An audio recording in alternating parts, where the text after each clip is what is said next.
My husband is very smart and very quiet and an introvert and does very well, and then married me, and we've been exactly the opposite, but it has worked. He's a big man. He's 6'4".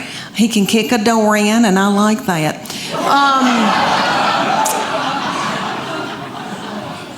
He works like a dog. And he loves a baby. Let me tell y'all that he is a baby cuddler at East Tennessee Children's Hospital. He cuddles the drug-dependent babies every week of the world as a volunteer. I know, sweet. He didn't help me with mine.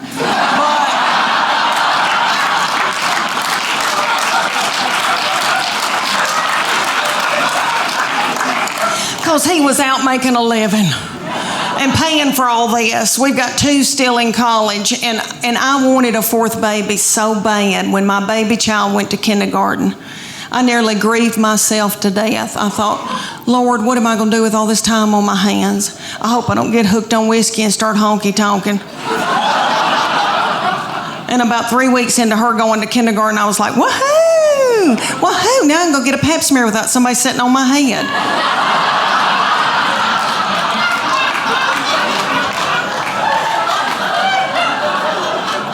But my husband, when I dropped her off, he said, meet me at the IHOP, because he knows that pancakes get me through a hard time. And I was crying, and I said, I want another baby. And he said, why don't you get a job?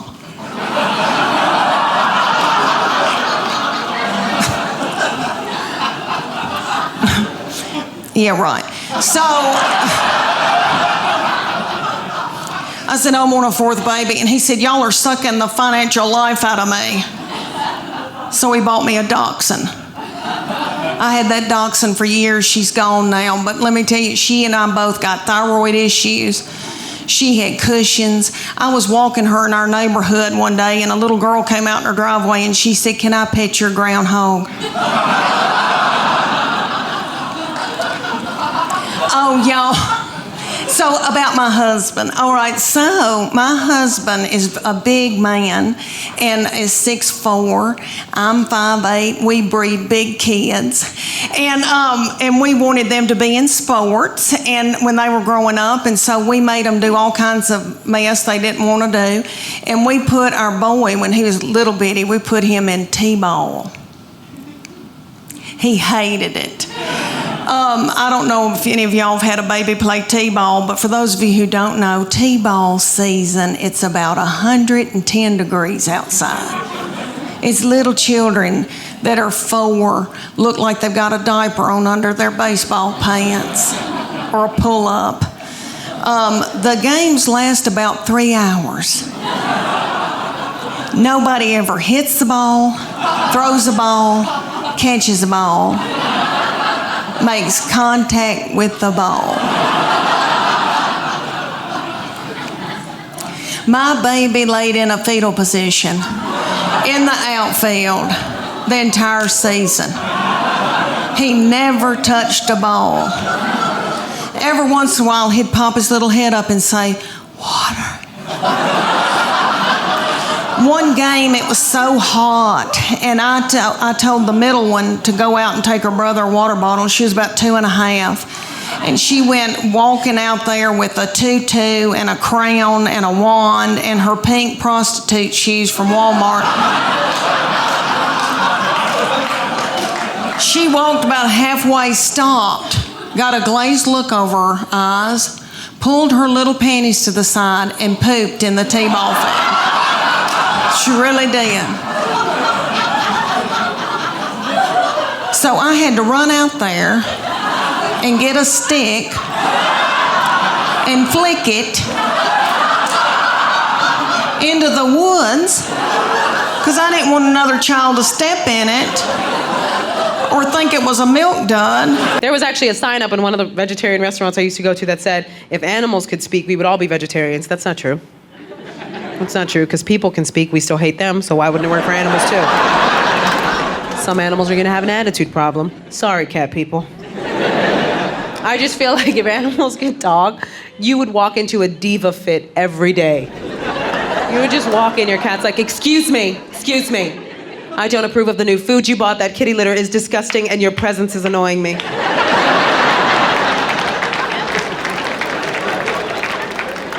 I'm gonna go lick my butt for 20 minutes. I expect you to be gone by the time I return. You know what's great about being an animal person is that when you have a pet, when you have an animal, people with kids always try to remind you that you don't have a baby. Right? All your friends with kids are like, oh my God, he's your baby. He's your baby, because you don't have a real one. So sad. And don't get me wrong, I would love to have a baby. I mean, not physically, because it looks uncomfortable. I would love to acquire a baby. Like leave a trail of Skittles or something. Just have one follow me home. Good baby. Because I think they're awesome. I really do. I think my favorite age for kids is that toddler age. Yeah, right? Because they have this cute, they have no filter, first of all. They have no filter. And that's what I connect with. Because I struggle with that. I struggle a lot with not having a filter. But I get in way more trouble than kids do. Kids say whatever they want, and we think it's adorable. I say something wrong, and my brain is like, you really should have checked with me before you let that one slip out. It's the beauty of being a kid. They can test the waters. They can say whatever, and they will, because kids don't have a filter till you put it in as the grown-up, right? Like, you ever been insulted by a kid? Yeah, it legitimately hurts your feelings, doesn't it? But you can't say anything about it. Because they'll just walk right up to you and be like, you're ugly, and then walk away. Right? And you just gotta stand there like, he's so cute. I just wanna hug him around the neck. He's adorable. But when you think about it, you know what I mean? That kid isn't trying to mess with you. Like, if that kid said you're ugly, it's because he genuinely thinks you're ugly. But like, so ugly, he had to stop whatever he was doing and inform you of the situation. Like, he was doing something and he was like, no, put the Legos away. What is that? Get it fixed. What's wrong with you? I can barely keep my Lunchables down, guys. I was so stressed out in the middle of the pandemic, I tried to make an appointment with my doctor. And my doctor was like, whoa. We're only doing telemedicine. You can't come here. No, we're gonna Zoom like everybody else is doing. You can show me the body part that's wrong with you over your laptop and I will diagnose you over the internet. I'm like, that sounds like a security nightmare, but you know what? Google already has all the pictures of my tits, so whatever. So I make this appointment with my doctor, and I'm like, Doc, you gotta help me out. I am not doing well. I'm like, not sleeping well, I'm grinding my teeth, I'm Asian. Please, help me out. And my doctor, God bless her, goes, Helen, have you tried meditating? Yeah. Bitch, I live in LA. I bounce up and down on a fucking yoga ball in the middle of my living room. I have fucking Deepak motherfucking Chopra going on in the background. I'm doing the Tibetan singing bowls. I've got the incense and the tea. I've got a yoni egg up my hoo-ha. Yes, I have heard of fucking meditation. But guess what? We're in the middle of the apocalypse right now. There's a global pandemic. Stand-up comedy is dead. I have lost half my income. Asian people are getting randomly attacked in the streets. I think we're a little bit past meditating, okay? Give me the fucking drugs, bitch.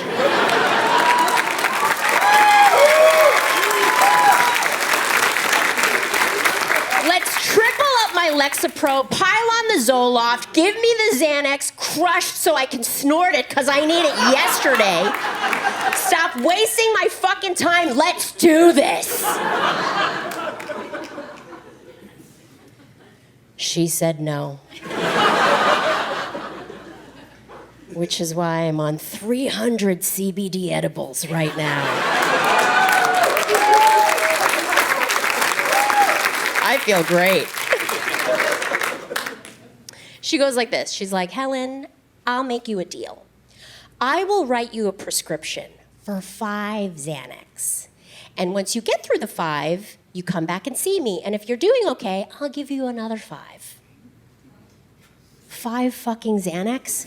That is what I sprinkle on my cereal in the morning. This bitch thinks 5 Xanax is gonna last me longer than 42 minutes? Get the fuck out of here. So I have a doctor friend. Because I'm Korean. And if we're not one, we know one. So I call my doctor friend. I'm like, yo, my doctor is being such a stingy bitch. She'll only give me 5 Xanax. What the fuck? Like, what is she afraid of? Like, what does she think is gonna happen? That I'm end up with no teeth just sucking dick in an alley? And my friend goes, yeah. Yeah, that's the fear. And I'm like, ugh. Fine. Will you give me the Xanax? I have shitty friends.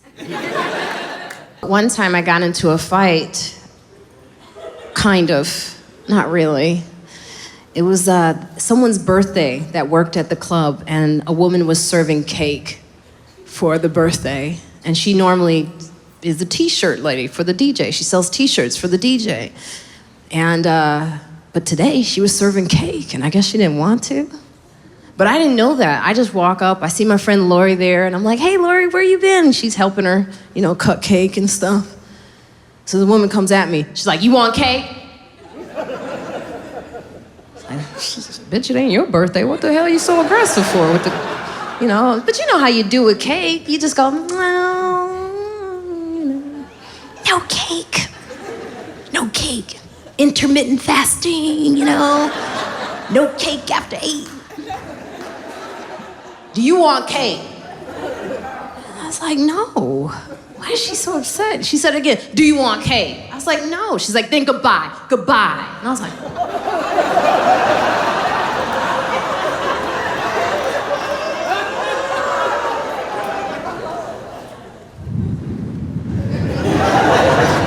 Speaking of strong black woman, it's not my reaction. I was like,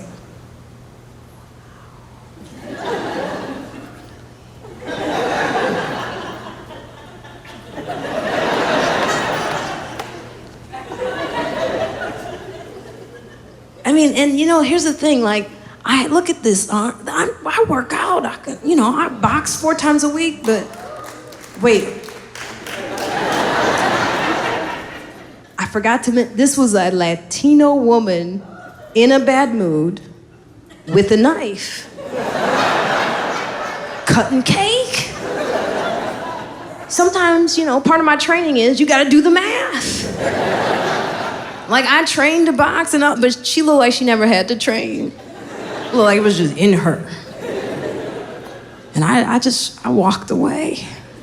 I was so uncomfortable. You ever look at your phone because you're so uncomfortable, you look for a text? There's nothing there. So I text my friend Lori, I go, why didn't you say anything? You always get mad at men touching me. Why didn't you say anything to Cake Bitch?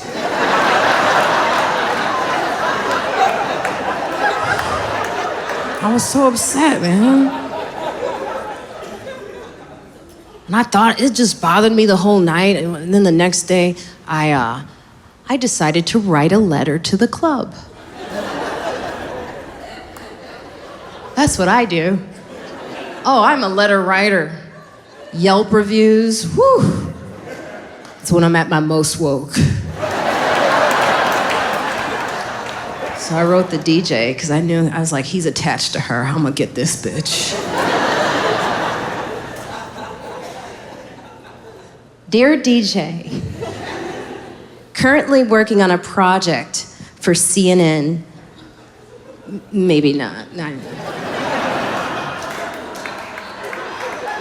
You gotta draw them in. This past week at the club, you were amazing. I'm interviewing DJs and at some point would love to interview you. I do think you should know this, and it's only because I care.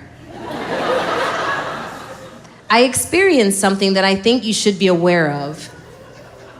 The woman who sells t-shirts for you tonight, she was on cake duty.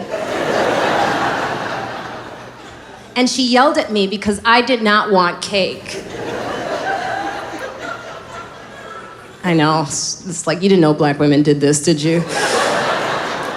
I mean, it was way out of line. She actually told me goodbye and told me to move from where I was standing, which is, by the way, a free space for anyone. She said it 3 times and it was beyond angry, and I can't tell you how this broke my heart. I wrote that. You know what? You should read things out loud before you send it. Ida, the bathroom attendant, agrees with me.